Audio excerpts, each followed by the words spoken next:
that in the APAC region for PCS this year, a team's going to be able to defend their crown. PCS 1 didn't have the Charity Showdown winner. PCS 2 didn't have the PCS 1 winner. But PCS 3 does have the PCS 2 winner in LG Divine. They begin their title defense here on Miramar. Match number 1 of 24. And I'll repeat it one more time, Jordan.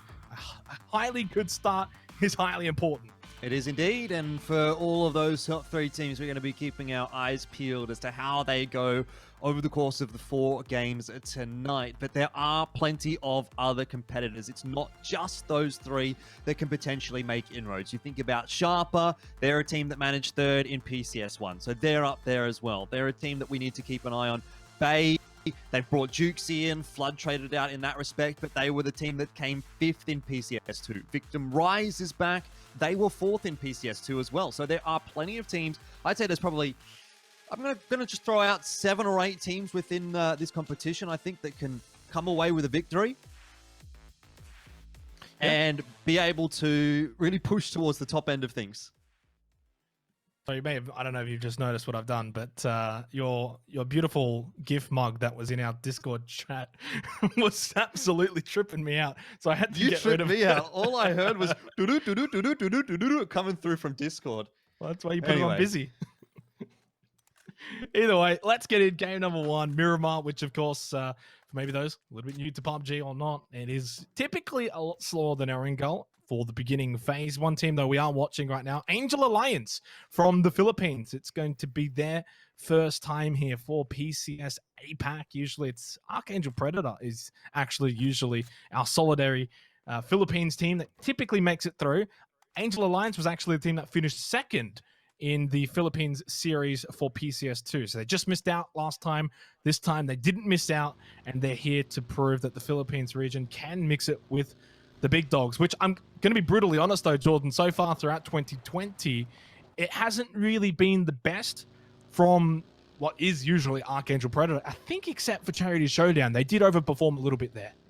Yeah, they had a good performance, if I do remember correctly, in Charity Showdown. It was 4th place, yeah. So just had a quick look back. They had 4th place. I think at one point they might have even been contesting for 1st. They had a very, very good start to the tournament. They had like 3 wins out of the first 10 games, which is an unreal conversion rate, 30%. That's something fairly unheard of, but it did fall off a little bit toward the end for them. So, I mean, I'm interested to see what this team from the Philippines is going to be able to do as well, Xenox. And I would probably agree with you. I don't think they're going to be a team towards the top end at the end of this competition. And one of the teams that is on our screen at the moment is Fury, looting up in Los Leones. They're definitely a team that you need to keep an eye on. Obviously, a little bit of a roster change coming through for them since last season. Well, speaking of a team from the Philippines, bit of a driving error from them, but they're okay. Flipping that buggy back on over. But yeah, Flood going into the roster, Jukesy going out of the roster. I don't know what your thoughts are on that as far as it being an upgrade or a downgrade, but it's definitely still a solid roster regardless of what you're thinking is there, and expecting them to really perform this time. So I don't know if they're a team that's going to enjoy that kind of pressure, or if they maybe prefer to be a team that doesn't have too many eyes on them. One thing that I really have enjoyed about watching Fury in PCS is their consistency, and that's something that you mentioned in the pre-show. It's that they're not a team that, and it's kind of almost a meme at this point, they're not a team that tends to pick up too many wins, right? So if they can convert some of the 3rd, 4th places that they tend to get into wins, that could be really, really useful for them. Well, they didn't get a win for PCS2 APAC, did they?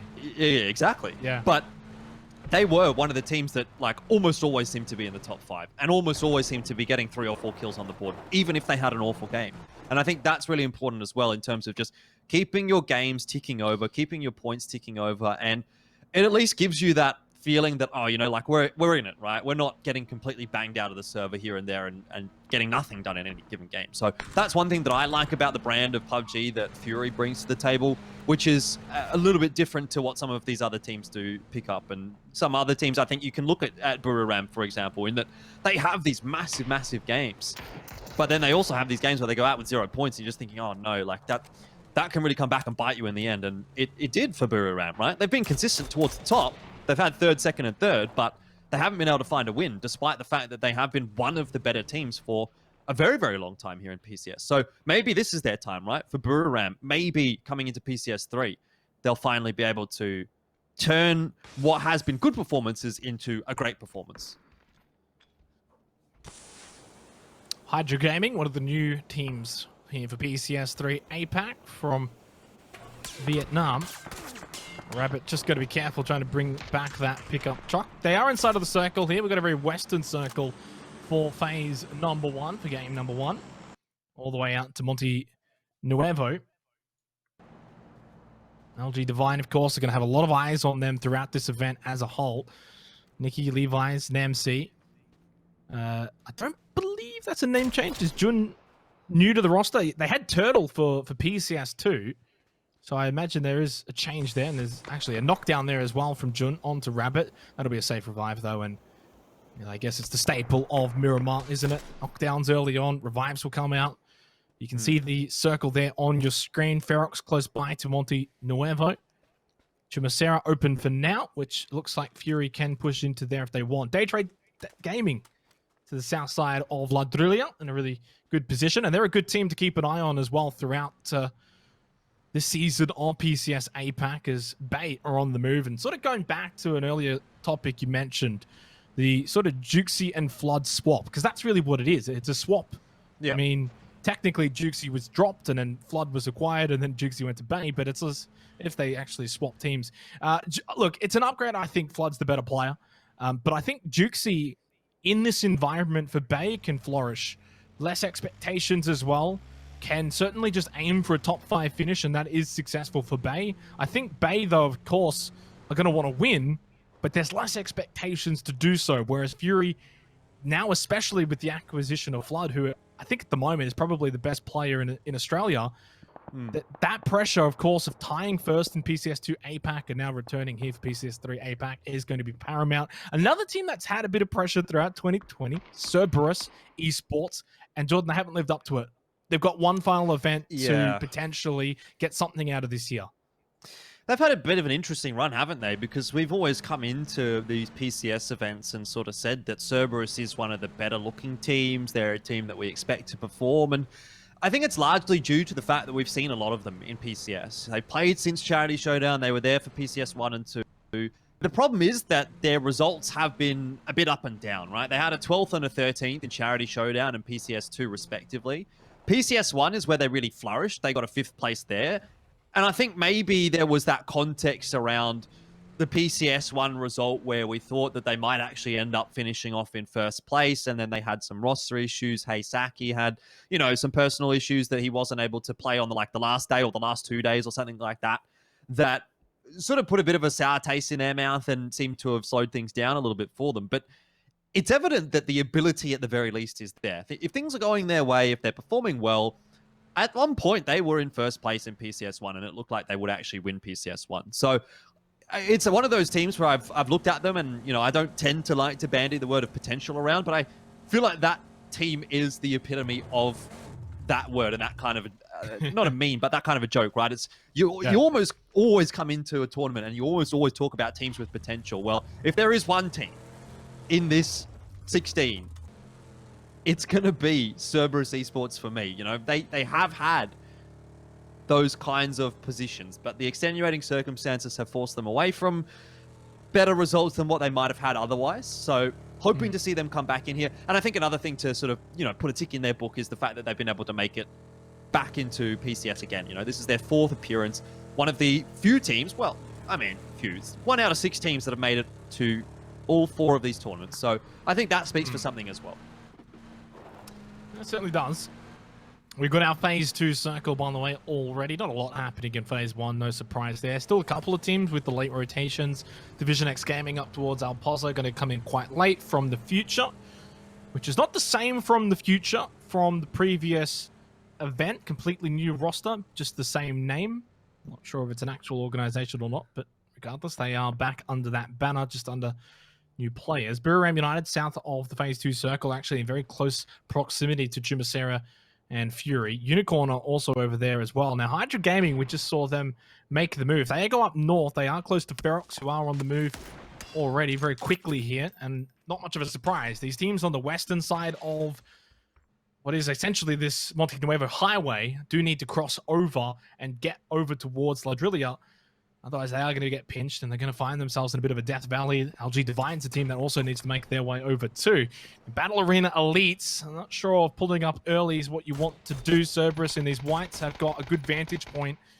But I think Neferhor, more than anything right now, is just providing a bit of an anchor so that the other three can move forward and have a little bit more freedom. But we are going to have this early engagement between Bay and Cerberus. Baz with a nade, surely goes with the underarm. Loki's does have to be careful because he throws that. It's going to go beyond it.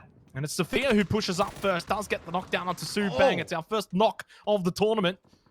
As tonight will actually third party and eliminate Basil. Cerberus down 1. There goes his dark horse already. Indeed, indeed. Well, Bay definitely going to be happy to see that. They know that they've gotten rid of Subang. They know that one of the other players has been taken out by a third party as well. So they obviously do the math and they realize that there's only 2 players left in this compound. Subang, that kill gets stolen away from Bay by Genfos of VTR. But end of the day, I think if you're Bay here, yeah, you'd like the points. But at the end, what you really want at the end of this fight is just control of this compound and getting out of this one with all 4 players alive, because that sets you into a good position heading into the later stages of this game.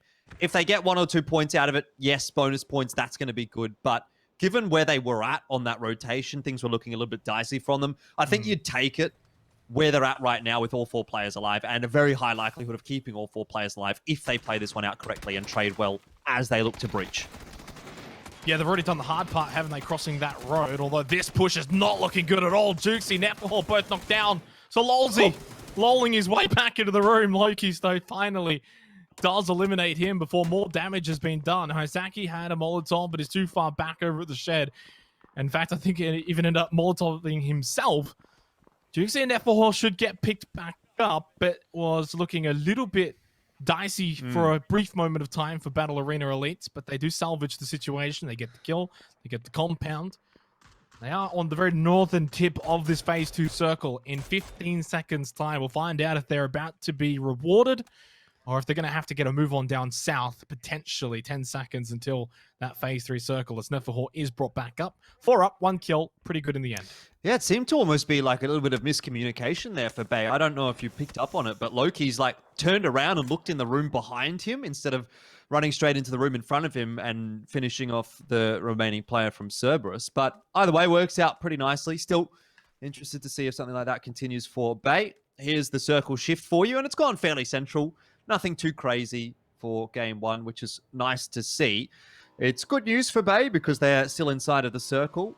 Other teams are going to be pretty happy with that.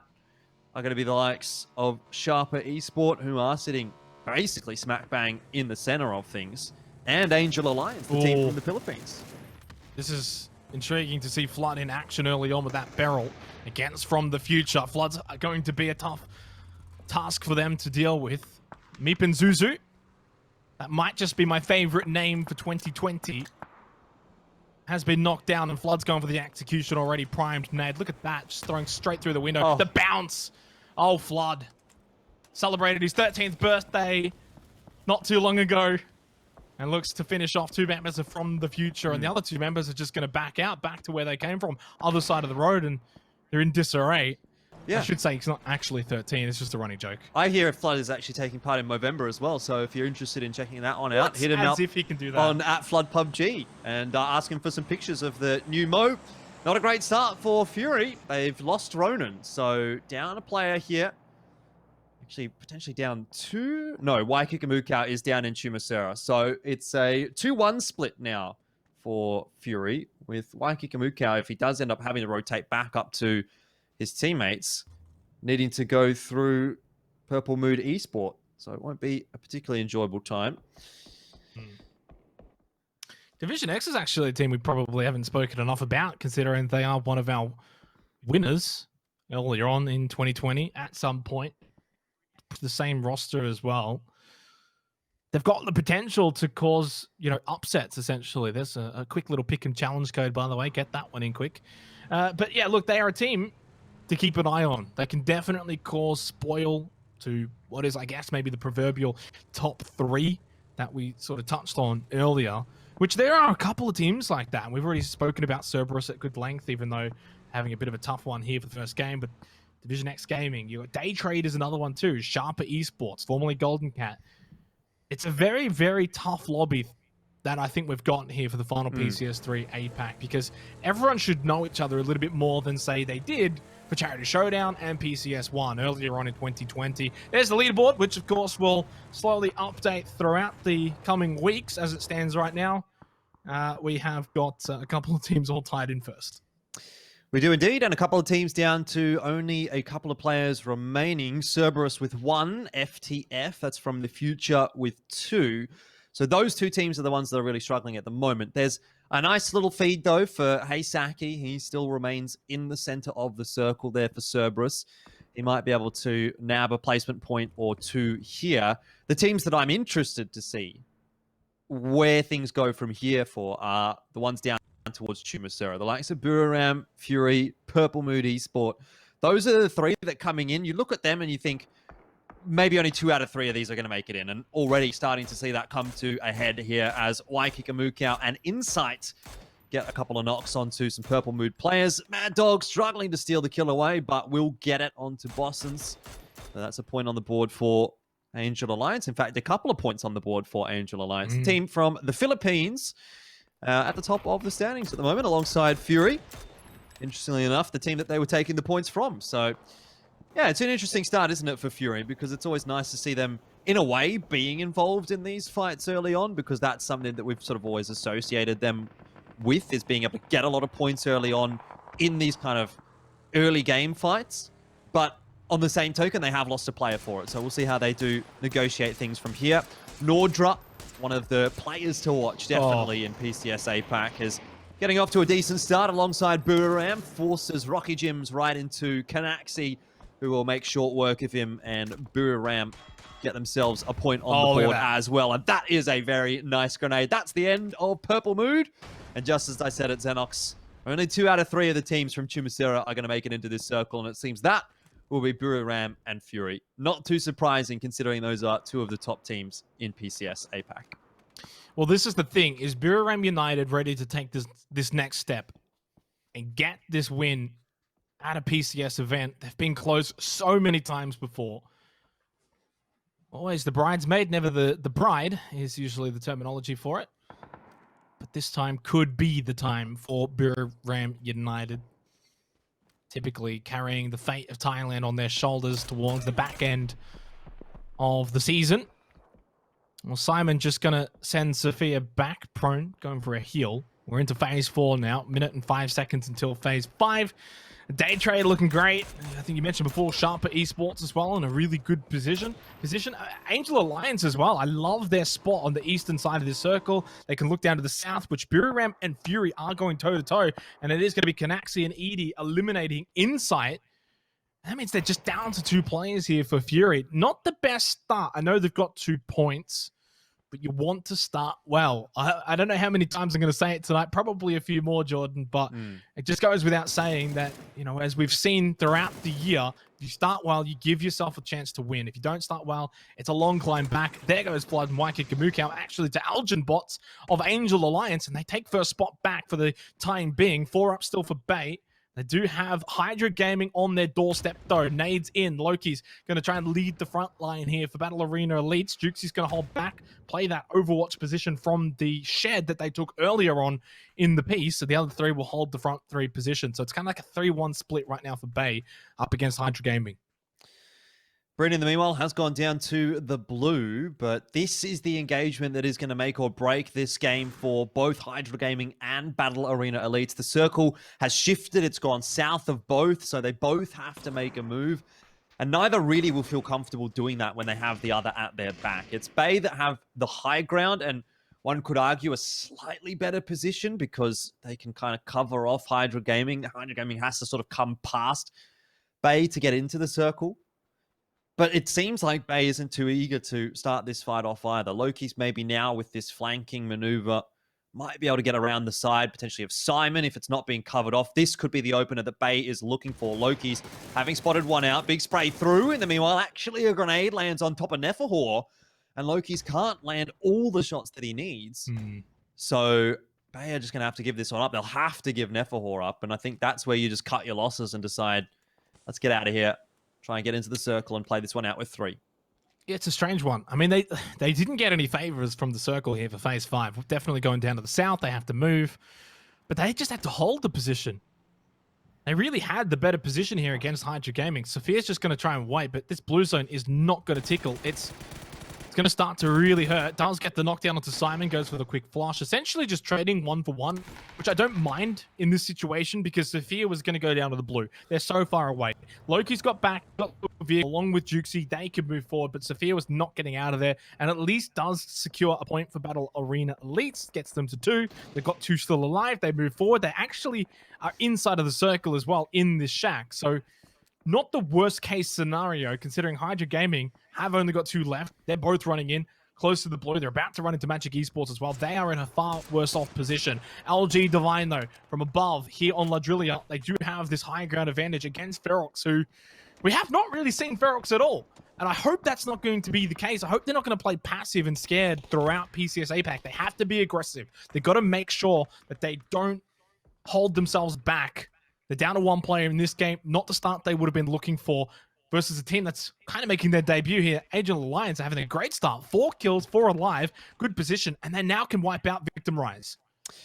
Well, they do have something in common with Archangel Predator, the other team from the Philippines, and that's Angel in the name. Now, if they can continue to bring that same performance that we saw from Archangel Predator in their first PCS run, which was in Charity Showdown, we will probably see a pretty good placing from them. They're at the top at the moment. Obviously, it's early days, only 4 points on the board. It's nothing to get too excited about just yet, but it's some good early signs from this roster from the Philippines. So looking forward to seeing what they can do. We see Ferox being eliminated in 12th place as well. So they're out of the picture. Both of the teams from the Oceanic region out early on in the piece. Bay still somewhat flying that flag with Jukesy still alive. But Angel Alliance are the team that's sort of setting this lobby alight at the moment. Another team to keep an eye on, Sharper Esport. We sort of mentioned them a bit earlier. They got a team wipe just before, and they're up to 6 points as well. So that's Golden Cat, as you might know them from the past. Definitely a team that can really push the issue toward the top end of things. And I wouldn't be surprised to see them fighting for first place as well. Yeah, they've got a great position. So not only have they got these early on, they're actually going to be able to probably get more kills as this match goes on. This is match 1, by the way, if you've just tuned in. Match 1 of 24 throughout this month. 4 games a night, so 2 Miramar and then 2 Erangel to close off the night. As Angel Alliance, I almost called them Archangel Alliance. Angel Alliance just trying to gatekeep Victim Rise, who have been able to sort of sneak out the back door here. Just as that blue is making its way in here for phase number 6. Mad Dog, though, he's already got 2 kills, looking for a third one onto Gen Boss. They do send it over to the shack. It's not really the place to be. Bay are also in the vicinity of Loki's and Jukesy. And the thing is, though, they're now going to be in the sightlines of Angel Alliance as well. But Bay might be the ones to capitalize, pick up some kills, especially if they've got a nade, throw it right into that shack. But I'm not seeing anything in the kill feed, so I'm thinking they haven't got a nade, or at the very least, have not been able to capitalize. So we turn our attentions now over to Day Trade Gaming. No kills yet, 4 players alive, Poochills. And they can do some work from this position. South side of the circle, but they're inside. And they can gatekeep Unicorn Cyber, one of the popular teams. Best 1301, knocked, getting revived. There goes Loki's and Jukesy for Bay. They ended up losing out as Angel Alliance also take on the fight against Buriram. LG Divine making their way in, and all of a sudden, Jordan, it has just turned up a notch here in the kitchen. That's how things tend to go once we get into circles 5, 6, 7. Once they really start to shrink and force teams into closer engagements, you are going to see a lot more of those kills getting converted on a map like Miramar than what you do early on in the piece, which does tend to end up being early on more of these sort of snipey kind of a duels where the reses are generally pretty easy to get. Now, not quite so much as everyone's forced into close quarters combat, and you can see the grenades, the distance, obviously, that they can be thrown, having a pretty good impact on how some of these fights are playing out. It's Buriram that are trying to get that snowball rolling down the hill pretty quickly. Game 1 looking pretty good for them here. They've got 4 players alive. They're on top of Angel Alliance. They have a player advantage, and they've been fragging out so far as well. So definitely the start that Buriram were looking. Can they convert it, though, in Game 1 of PCS 3? Yeah. That is the main question for me. It's a really good question, considering Buriram United, I guess throughout the year, have maybe struggled to find kills and wins. Despite being consistent in terms of leaderboards, sometimes they can be inconsistent through the games. Mad Dog has been great so far. Did get one. Evil Patrick also got a refrag after he was knocked. Nan, who was the last one standing, though, for Angel Alliance. They were in a 3 versus 4 situation. They've come up pretty good here, but not good enough. Buriram still have got God Meow, Kanaxi, and Edie, and it's actually from the future. We're also pushing over to this position. God Meow, though, will eliminate Angel Alliance, and they might just even have some more fodder rocking up to the doorstep here in from the future. They got one. Edie's going to get Monotica as Day Trade, or also now pushing in on this. They hear the shots, they hear the gunfire. They want a third party this fight, and Buriram are up for the task. Even without Nordra, they've still got 3 up. They're still a force to be reckoned with. Edie has also got this high ground. As Monotica does get the bleed out onto Genfos, the rest of Buriram do have to be mindful, though, of the time. That blue, it's moving in. They're the closest ones to it. They have to push forward into this, so they're going to look for a knock. Once they find that knock, it's go time, as they, I guess, just try and salvage what they can from these dead bodies. Yeah, need to be aware of Gypsy Danger right below Edie. Surely he spots him out. He will. That's the end of From the Future. 8th place, the first team to secure that placement point, and everyone else now beyond them going to be getting the same or more.